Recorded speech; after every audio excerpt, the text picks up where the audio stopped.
there you are. May I assume you've had your fill of rest?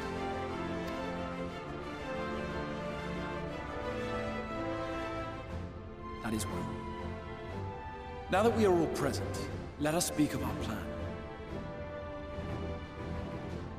Thus far, we have vanquished 4 Light Warlords, restoring Night to much of Northrend. Only one remains, that of Calusia, and with Reen to guide us, I am certain we will find it.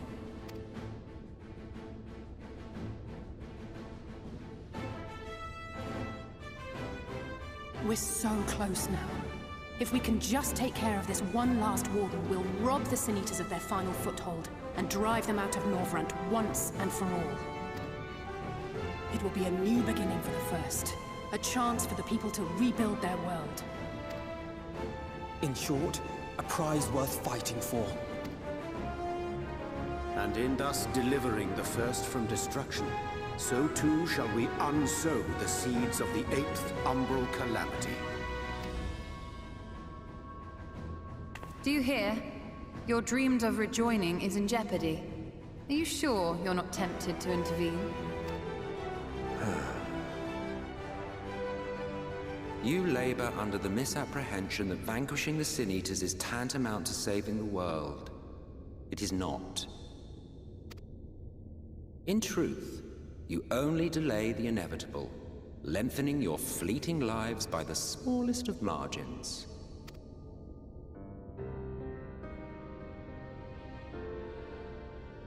Twould be churlish of me to deny you this small concession, close as we've become. Foolish and misguided though you are not without charm. Each and every one of you is possessed of a noble heart. When the weak want for succor, you do not hesitate to provide it. Alas, your nobility is short-sighted. You think only of the problem in front of your nose. A limitation of your ephemeral existence. Our lives may seem short and insignificant to the likes of you, but one does not need to be an eternal being to achieve lasting change. If I may stop you there, I do not claim that we Ascians are special. That is another misconception. In the beginning, everyone lived nigh for eternity. Such was the natural order of things. But like so much else, this was taken from you.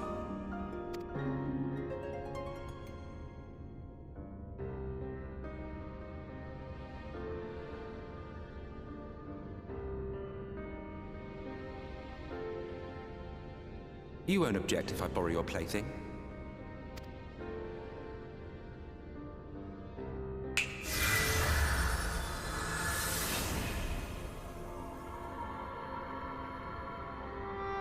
In the distant past, when the world was one and whole, a great calamity threatened all life. It began without warning. The very laws of the star were warped and broken, and chaos swiftly spread throughout the land. Faced with annihilation, we sought to imbue the star with its own will. Thus was Zodiac born, and by his power was order restored. Ere long, however, thankless fools began to fear that Zodiac's might was too great, and so they conjured another to keep him in check. Your own dear Hydaelyn. And the two beings waged war until, with a single devastating blow, Hydaelyn unmade Zodiac, scattering his being across space and time. So you told us in the Katana Ravel. Yes, yes.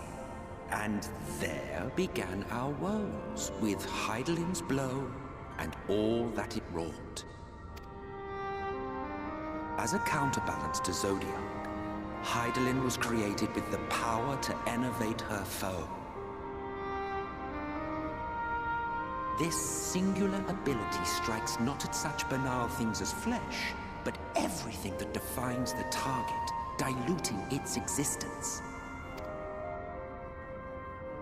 For example, Were she to strike you?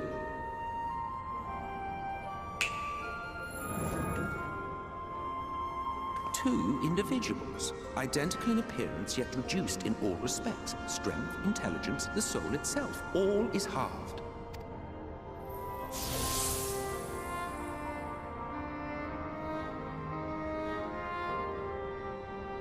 Do you see? This self-same fate befell not only Zodiac, but the very star.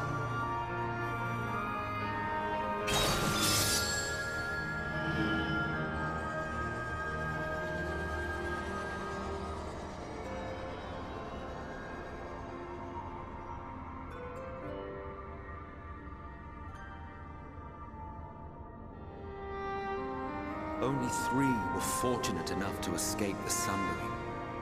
Me being one of them.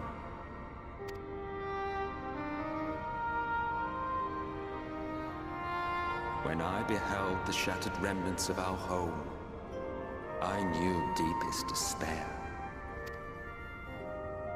The inhabitants of these 14 fragments were feeble, frail and foolish, oblivious to their imperfection, ignorant of their past. Malformed creatures thrashing blindly about. Pitiful, disturbing, depressing. So, we took it upon ourselves to rejoin the worlds.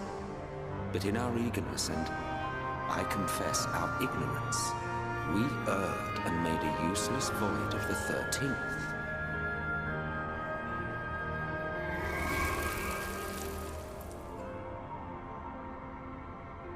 It was only afterwards that we discovered a connection twixt source and shard, a flow of energy that maintains elemental balance. And thus did we arrive at our time-honored modus operandi.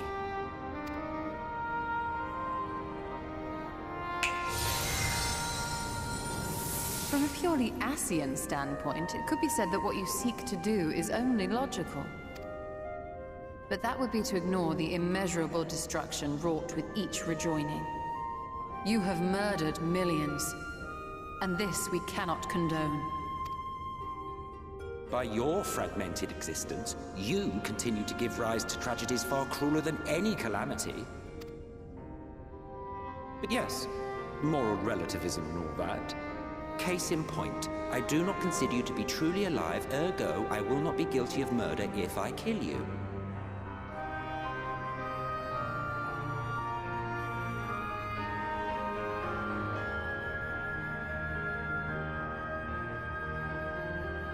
Oh, don't look at me like that. You for whom I have only the highest expectations. A vaunted hero of the Source, 7 times rejoined.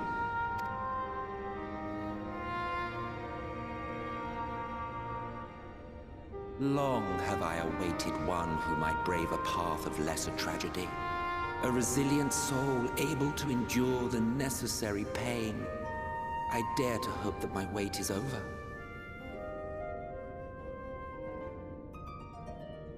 So, finish your task and slay the Light Warden. Make proof of your usefulness, and then we may speak again.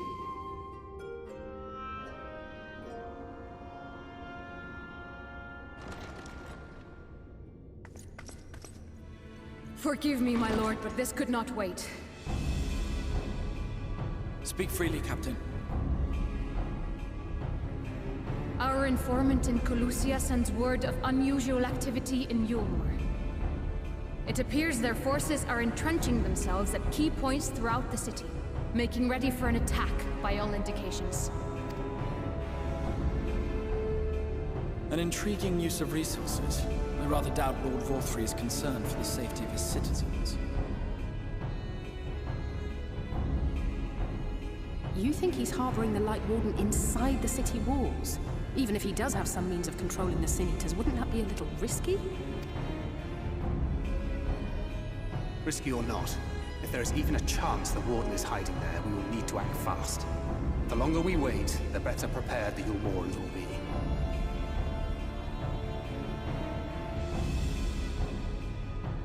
Agreed. See to your preparations then and make for Calusia. God's willing, this hunt will be the last. Let us see it through to the end.